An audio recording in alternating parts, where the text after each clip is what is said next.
തമിഴ്നാട്ടിലെ ചേരമ്പാടി റിസർവ് വനത്തിൽ കുഴിച്ചിട്ട നിലയിൽ കണ്ടെത്തിയ ഹേമചന്ദ്രന്റെ മൃതദേഹത്തിൽ നടത്തിയ പോസ്റ്റ്മോർട്ടം റിപ്പോർട്ട് പുറത്തു വന്നതോടെ കേസിന് പുതിയ വഴിത്തിരിവുണ്ടായി. ഹേമചന്ദ്രൻ തൂങ്ങി മരിച്ചതല്ലെന്നും കൊലപാതക സാധ്യതകളിലേക്കാണ് അന്വേഷണം നീങ്ങുന്നതെന്നും ഔദ്യോഗിക പോസ്റ്റ്മോർട്ടം റിപ്പോർട്ട് വ്യക്തമാക്കുന്നു. ഊട്ടി മെഡിക്കൽ കോളേജ് ആശുപത്രിയിൽ നടന്ന പോസ്റ്റ്മോർട്ടത്തിൽ അടിയന്തര ജൈവ പരിശോധനകളും മറ്റു സാങ്കേതിക പരിശോധനകളും നിരീക്ഷിച്ച ശേഷമാണ് ഈ സുപ്രധാന കണ്ടെത്തൽ. കേസിന്റെ തുടക്കം മുതൽ നിലനിന്നിരുന്ന ദുരൂഹതകൾക്ക് ഇതോടെ അറുതി വരികയാണ്. RDOയുടെ സാന്നിധ്യത്തിൽ ഫോറൻസിക് വിദഗ്ധർ മൃതദേഹം കുഴിയിലുണ്ടായ മണ്ണിൽ നിന്ന് പുറത്തെടുത്തതോടെയാണ് കേസിന്റെ ദിശ പൂർണ്ണമായി മാറിയത്. ഉദ്യോഗസ്ഥർ തയ്യാറാക്കിയ എക്സ്ഹ്യൂമേഷൻ റിപ്പോർട്ട് അന്വേഷണം കൂടുതൽ ഗൗരവത്തിൽ കാണാനിടയാക്കി. ഈ റിപ്പോർട്ടുകൾ പോലീസിന് ലഭിച്ചതോടെ സംഭവത്തെക്കുറിച്ചുള്ള തുടർച്ചയായ അന്വേഷണങ്ങളും തെളിവെടുപ്പുകളും ഊർജിതമാക്കി. ഹേമചന്ദ്രന്റെ മൃതദേഹം ദുരൂഹ സാഹചര്യത്തിൽ കുഴിച്ചിട്ട നിലയിൽ കണ്ടെത്തിയത് തന്നെ വലിയ സംശയങ്ങൾക്ക് ഇടയാക്കിയിരുന്നു. ആദ്യം തൂങ്ങി മരണമെന്ന സംശയം ഉയർന്നു വന്നെങ്കിലും വിശദമായ പരിശോധനകളിലൂടെ അത് തെറ്റാണെന്ന് തെളിയിക്കപ്പെട്ടു. ഇത് കേസിനെ കൊലപാതകമെന്ന നിഗമനത്തിലേക്ക് എത്തിക്കുകയായിരുന്നു.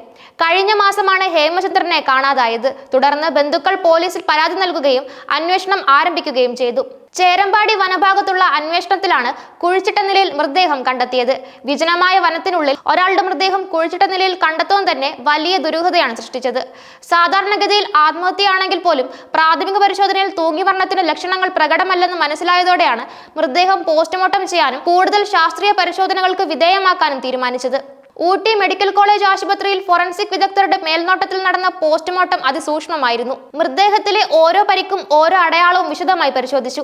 ശ്വാസം മുട്ടിച്ചതിന്റെയോ മറ്റ് ബലപ്രയോഗങ്ങളുടെയോ സാധ്യതകൾ കൃത്യമായി വിലയിരുത്തി. ശരീരത്തിൽ വിഷാംശമുണ്ടോ എന്നറിയാൻ ആന്തരിക അവയവങ്ങളുടെ സാമ്പിളുകൾ ശേഖരിച്ച് അടിയന്തര ജൈവ പരിശോധനയ്ക്ക് അയച്ചു. ഈ പരിശോധനാ ഫലങ്ങളാണ് ഹേമചന്ദ്രന്റെ മരണം തൂങ്ങി മരണമല്ലെന്ന് ഉറപ്പിച്ചത്. സാധാരണ തൂങ്ങി മരണങ്ങളിൽ കാണുന്ന കഴുത്തിലെ പാടുകളും മറ്റ് ശാരീരിക ലക്ഷണങ്ങളും ഈ മൃതദേഹത്തിൽ ഇല്ലാതിരുന്നത് നിർണായകമായി. കൂടാതെ മൃതദേഹത്തിൽ മറ്റു പരിക്കുകളുണ്ടോ എന്നും ആഴത്തിൽ പരിശോധിച്ചു. ഈ കണ്ടെത്തലുകൾ കേസിന്റെ ഗതി പൂർണ്ണമായി മാറ്റിമറിച്ചു. പോസ്റ്റ്മോർട്ടം റിപ്പോർട്ട് പുറത്തു വന്നതോടെ പോലീസ് അന്വേഷണം കൂടുതൽ ഊർജിതമാക്കി. ഹേമചന്ദ്രൻ കൊല്ലപ്പെട്ടതാണെന്ന നിഗമനത്തിലെത്തിയ പോലീസ് ഇതിന്റെ പിന്നിൽ പ്രവർത്തിച്ചവരെ കണ്ടെത്താനുള്ള നീക്കങ്ങൾ ആരംഭിച്ചു.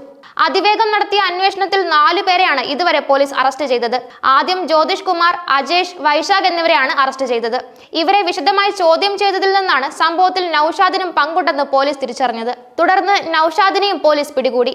അറസ്റ്റിലായവരെല്ലാം ഹേമചന്ദ്രനുമായി അടുപ്പമുണ്ടായിരുന്നവരോ അല്ലെങ്കിൽ ഈ സംഭവവുമായി ഏതെങ്കിലും തരത്തിൽ ബന്ധപ്പെട്ടവരോ ആണെന്നാണ് പോലീസ് വൃത്തങ്ങൾ നൽകുന്ന സൂചന. ഹേമചന്ദ്രനെ അവസാനമായി കണ്ടവർ, അദ്ദേഹവുമായി സാമ്പത്തിക ഇടപാടുകൾ തുടങ്ങിയ കാര്യങ്ങളെല്ലാം പോലീസിൽ വിശദമായി പരിശോധിക്കുന്നുണ്ട്.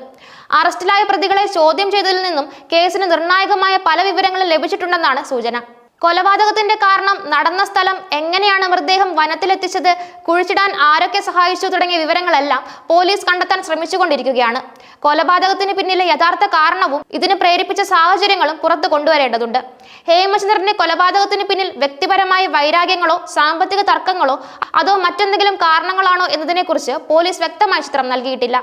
അറസ്റ്റിലായ പ്രതികളെ കസ്റ്റഡിയിൽ വാങ്ങി കൂടുതൽ ചോദ്യം ചെയ്യുന്നതിലൂടെയും തെളിവുകൾ ശേഖരിക്കുന്നതിലൂടെയും മാത്രമേ കേസിന്റെ പൂർണ്ണമായ ചിത്രം വ്യക്തമാകൂ.